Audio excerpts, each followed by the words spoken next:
motion is way from creation. So vegan. Word, sound is power, let me tell you, say a word. Sound is power, let me tell you, say a word. Make a move and don't say a word. Have you heard? Well, listen this word. Sound is power, let me tell you, say a word. Sound and power, let me tell you, say a word. You have the power, now you heard. Make a move and don't say a word. Have you heard? Greetings, Word Sound One Power family. We're here tonight to tell you about the XYZs, about repatriating to Africa. And maybe you might reconsider after you hear this, or maybe it'll strengthen you. I don't know. I'd like to hear from you later on in the comment box to see what you think about our comments. Now, let's just do a disclaimer first and foremost. These are my opinions. This has nothing to do with anyone or anyone else. This is based on what I have observed and what I've learned since I've been living in Ghana. This has nothing to do with any individual, so please don't take it personally. And please do not fill up my comment box with stuff that is not pertinent to what we're talking about. I say that because it's 26 things I've come up with in the last, I'd say about 18 months that we've been here. And this is what I've came up with. My first one is, the banking system here is definitely not like the banking system at home. Let me give you a for instance, like, well, why do you say that? Well, let me just say this, it sucks. Today I went to try to draw U.S. money, for instance. U.S. money that I deposited into the bank. Not money I was trying to buy U.S. dollars, no, I deposited U.S. money in the bank, and I wanted to get the U.S. deposit money that I deposited in the bank out. And when I did that, all of a sudden, I am hit with a 3% surcharge. So let's just give you, for instance, if you take out like 2,000 US, then they'll charge you 60 US to take out your money. Now that's kind of wild because you already took my money in the beginning and you used it for whatever you feel like using it for, and you made money off of my money. Now on top of that, now you want to give me back my money less than what I gave you after you've already made money on my money. I got an MBA and I say fair exchange is never robbery. Going on. B, you have to pay in advance to live here for everything from housing to light to water to gas. It's basically pay as you go. And sometimes it can be a little bit annoying to come up with 6 months, 8 months rent at one time, 10 months rent, 12 months rent. Some people still say 2 years, depending on who you're talking to. That could be a bit costly. Light, gas, water, and rent in advance. How do people can afford to do that one? I can see why people are poor. Next, C. Well, there's definitely a double standard here on how we're being treated as far as people from the diaspora compared to people from China or Lebanese or Lebanon. They get more respect. You know, I've seen them disrespect people here, even go as far as putting their hands on people here, and nobody says a word. But yeah, can I get a little bit of respect? R-E-S-P-E-C-T. Feeling like Ronnie Dangerfield over here. For real, for real. At times it gets to be a little annoying. Next.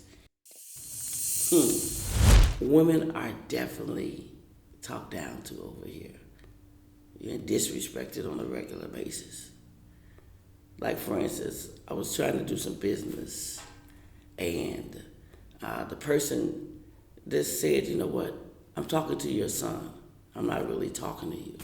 Mine, I'm 60-something years old. My son is 20-something years old. I'm financing the project, but he acted like I wasn't even present. And in my face, he just disrespected me over and over as if I wasn't even there. That really threw me for a curveball. E. Okay. Well, people really don't have respect for your time. You know, I hate to say that. I think it's a black people thing, you know, CP time. I guess that's where we get it from. Because people tell me I'm going to have an appointment with you at 9, and they call me at 11 and say, I'm gonna come and call me at 1, I'll be there, and then they'll call me at 1 and say, I'll see you tomorrow. Then tomorrow become next week, and next week become next month. And they still haven't been able to keep their word. It's kind of disheartening sometimes. But you know what? The harder the battle, the sweeter the victory. Okay. Things over here are very expensive. Please don't think for a minute that, it's cheap. I guess it depends where you live. If you live in, maybe in some of the other neighborhoods and not in neighborhoods that are comparable to what you're living through in the States, then yeah, it can be cheap. But if you want to live the lifestyle that you used to live in, or even somewhat comparable, it's going to be expensive. Food expensive. Gas is sold by the liter, not by the gallon. And if you think it's expensive by the gallon, imagine what it is like by the liter. It's funny because Jamaica gas is sold by the liter too. Yeah.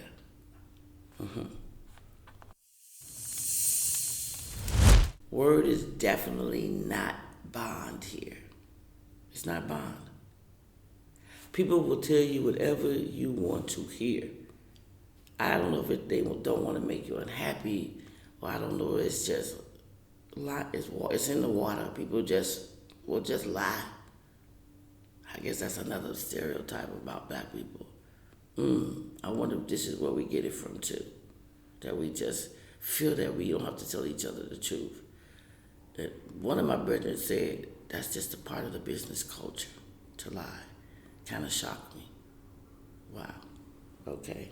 To start a business, you need at least $500,000.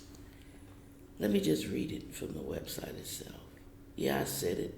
$500,000. It says, wholly foreign-owned companies, a company that is wholly owned by a non-Ghanaian citizen, must have a minimum starting capital of 500,000 USD.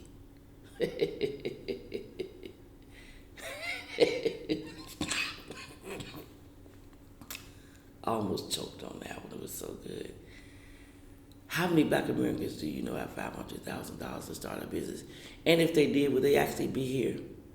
I mean, really, a lot of them. I'm not saying all of us. I'm just saying, but if they had that $500,000, do you think they would carry it halfway across the world to be treated in this manner? I don't think so. I don't think so at all. Let's go in. How many Ghanaians have to get, that much money to start a business in the States?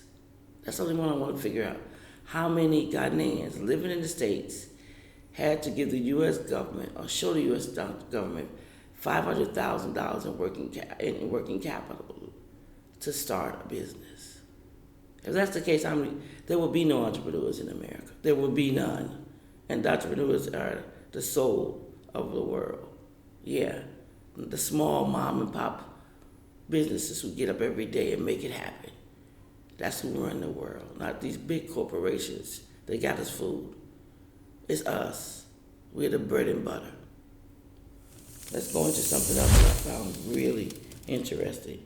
That as you can't have certain jobs here that they hold strictly for Ghanaians. Like one, you can't own a beauty shop.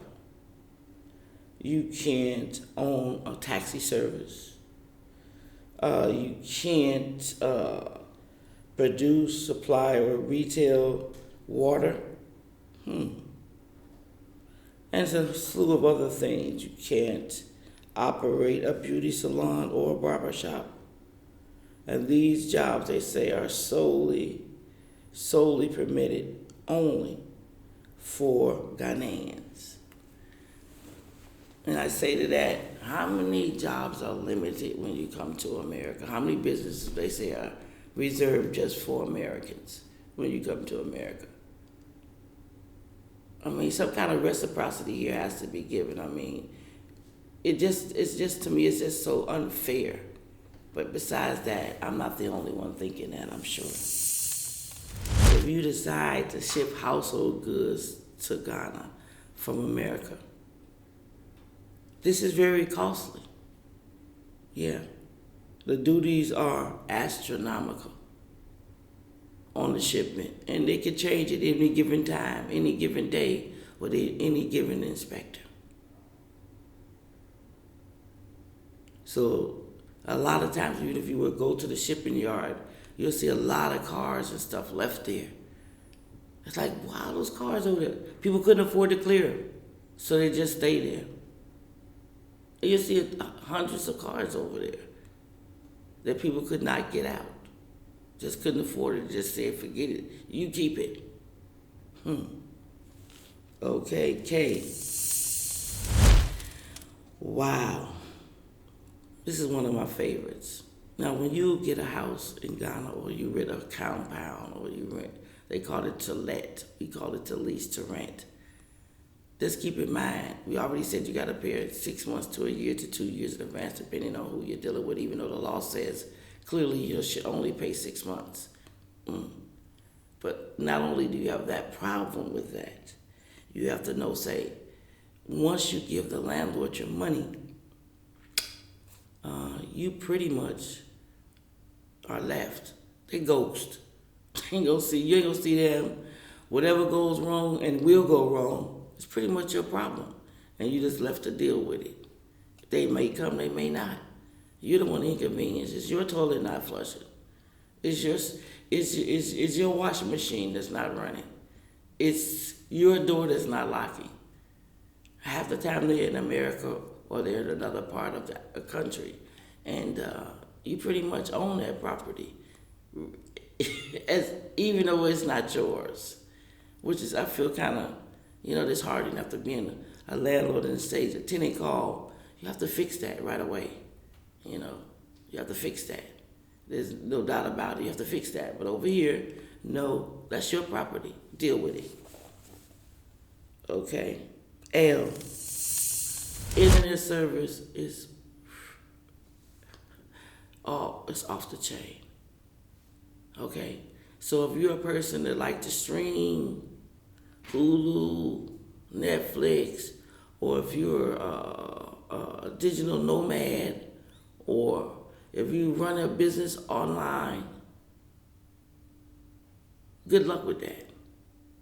Be ready to dig deep at least every week to keep your service running, because the data plan runs out in about every 8, 9, 10 days, and you have to refurbish it again. There is no unlimited, even though they say it is. There's no such thing like at home. There's unlimited. You can just do your thing. No. You have to actually top up that card at least 2-3 times a month.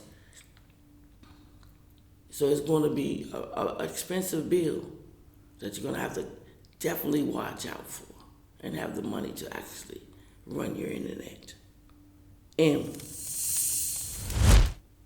Let's keep in mind, if our brothers and sisters were broken in the States, or in the Caribbean, or in England, do you think they're going to be not broken once they arrive back in the motherland?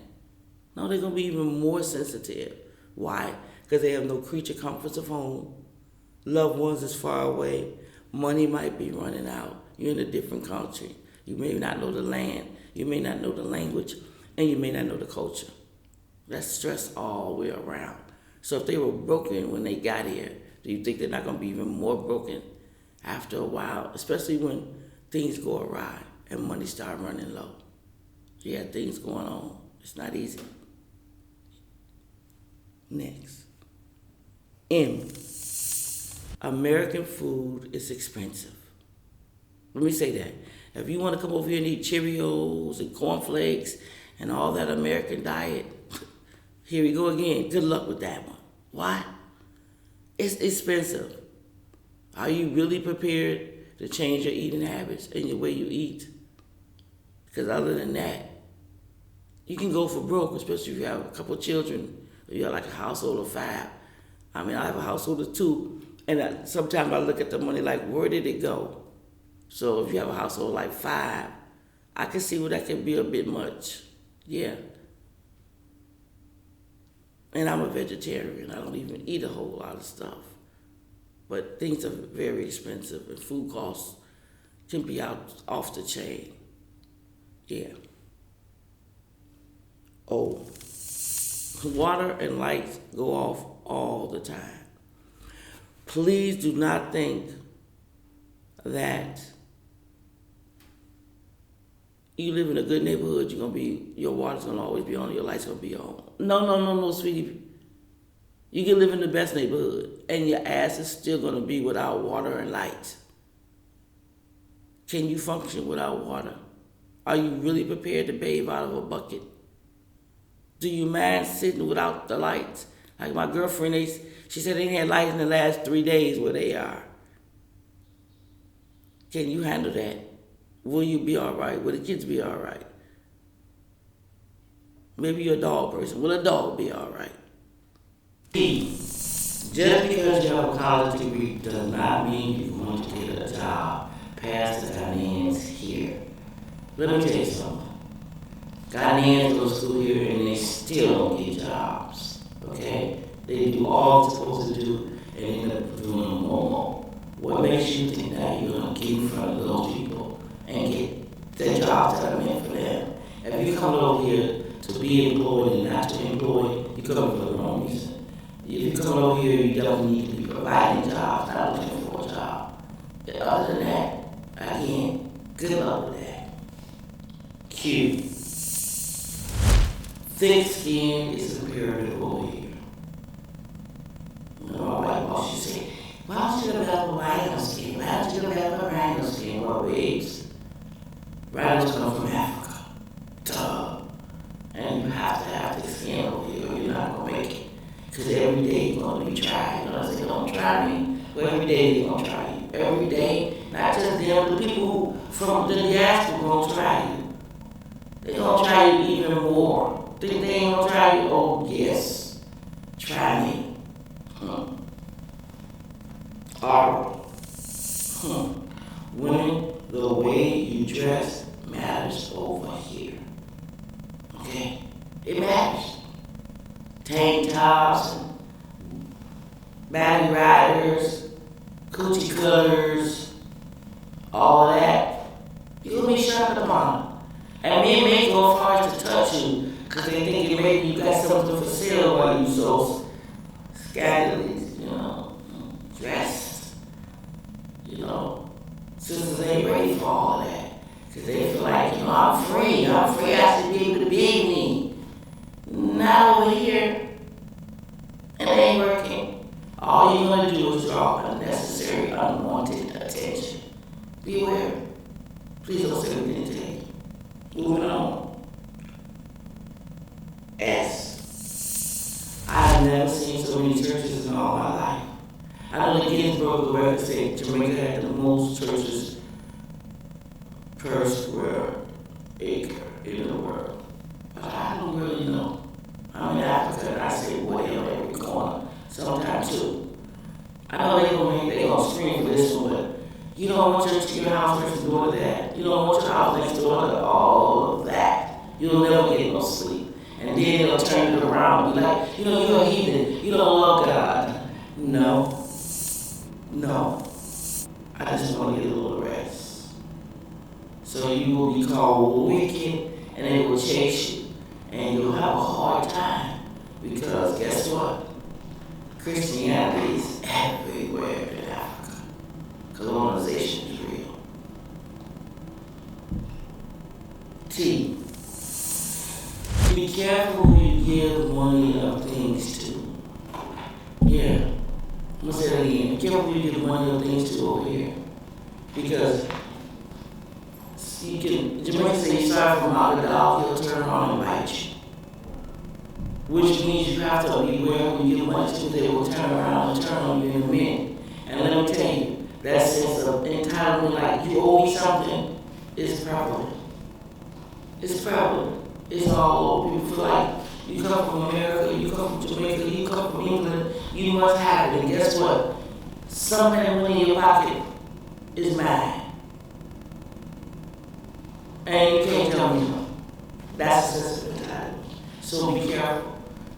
If you don't, and also with that, be careful who you say you're gonna lend money to. Because you probably will never see that again on the regular. Be careful with that. You know, you might have this open heart and say, you know what? Somebody ain't got their rent money, their child rent get put out, whatever, you know, you just say, okay, let me give you your money, that's what let me just gradually let me hold that money in. As soon as, you know, good shit lollipop come in and my shit seal, I will give you back. This make sure when you give it, there's no say it's not coming back. So if you cannot give it without expecting it to come back, then don't give it in the first place. Because 9 times out of 10, you'll never see that money again. Yeah, might as well put that money in a pan and sell it out to sea.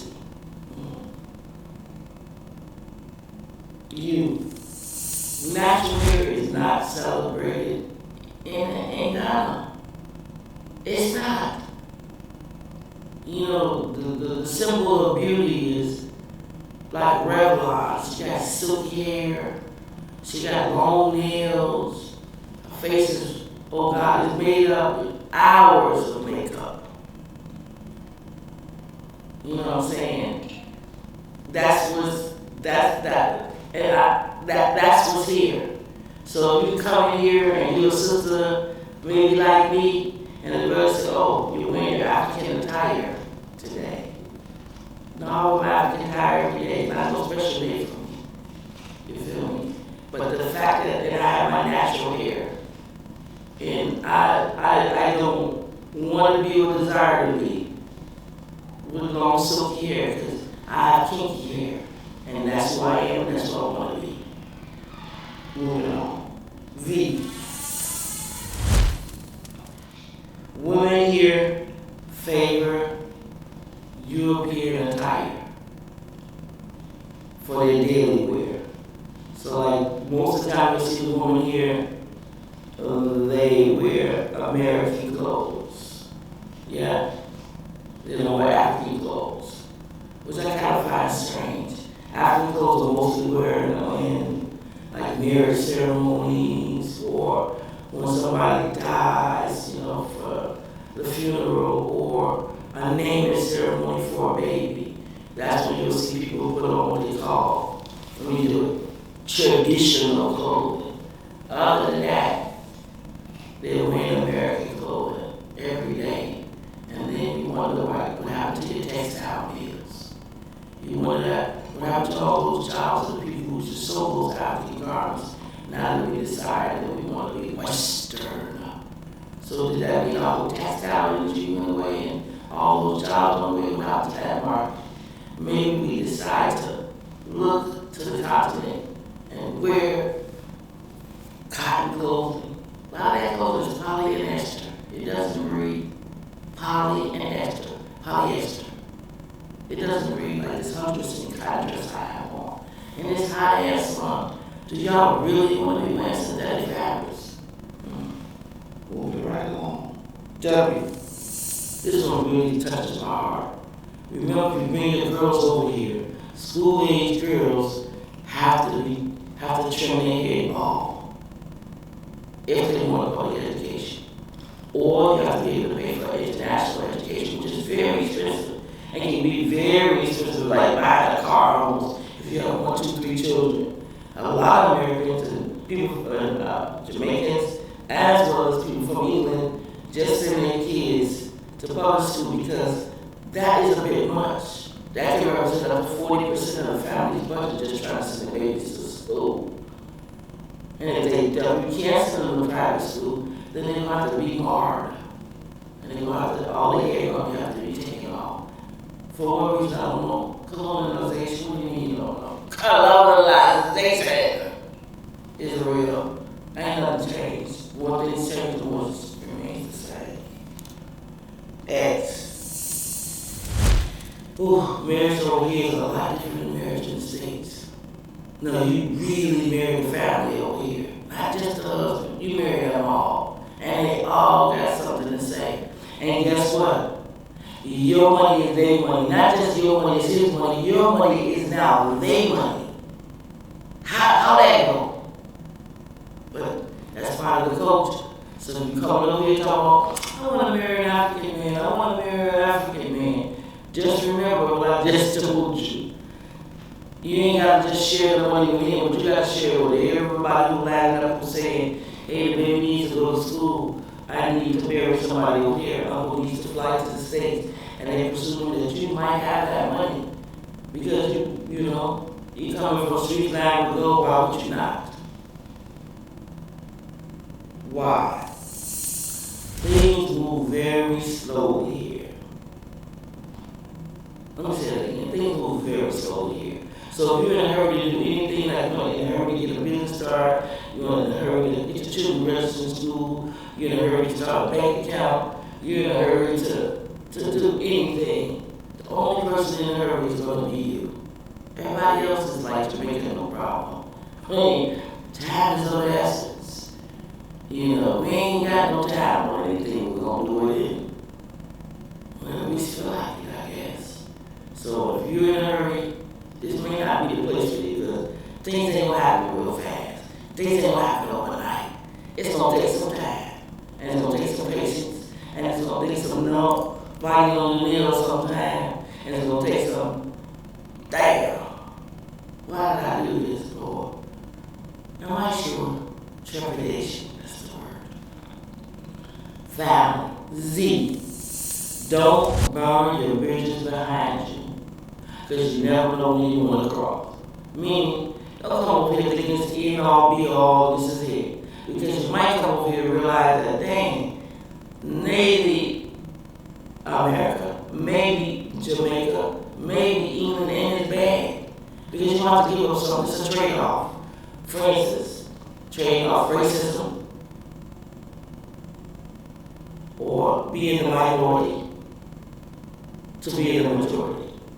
It's a trade-off. Or having lights 24/7, 7 days a week, 365 days a year. To, I don't know if I have lights. Because my friends are over and guess what? We're in the dark. And we don't have no water. Trade-offs. Again, I'm able to plant my own food. Maybe you're not able to plant your own food. Trade-offs. All I'm saying, don't burn your vision behind you. Don't be so fast to make judgment calls. Don't be able to make decisions so fast without checking it out. You know, going to school, one thing they taught me is do your homework. Do your homework. So this is for us. It's like a case study. We checking it all out. We see what we see, we know what we know. But we know that never burn your vision behind you because you never know when you want to cross. We're Sound Power Family. I hope you stick to those ABCs of why you might want to think twice about moving to Africa or any foreign land without doing your homework and actually knowing if you have the courage, skills, knowledge, and abilities to do it. I say to you always, do 3 things for me. Of course, push that subscribe button, push that notification button, and give us a thumbs up so we know we're coming to you with good conscious content from the continent. We love you, and we want you to be strong and always of good courage. Please don't take this as a no. Just take it as a wake-up call. And then for my brothers and sisters from the continent, don't take it as a, oh Lord, they're insulting us again. Take it as things that we can work on together as a people to make it a better experience for those we ask to come here, for those who we ask to return here, for those who we summon saying, don't worry about it over in the West. You're welcome here. Remember your words, not mine. Aquaba. I am welcome. Repatriation, royal nation. You are the key to your liberation. So put it in your meditation.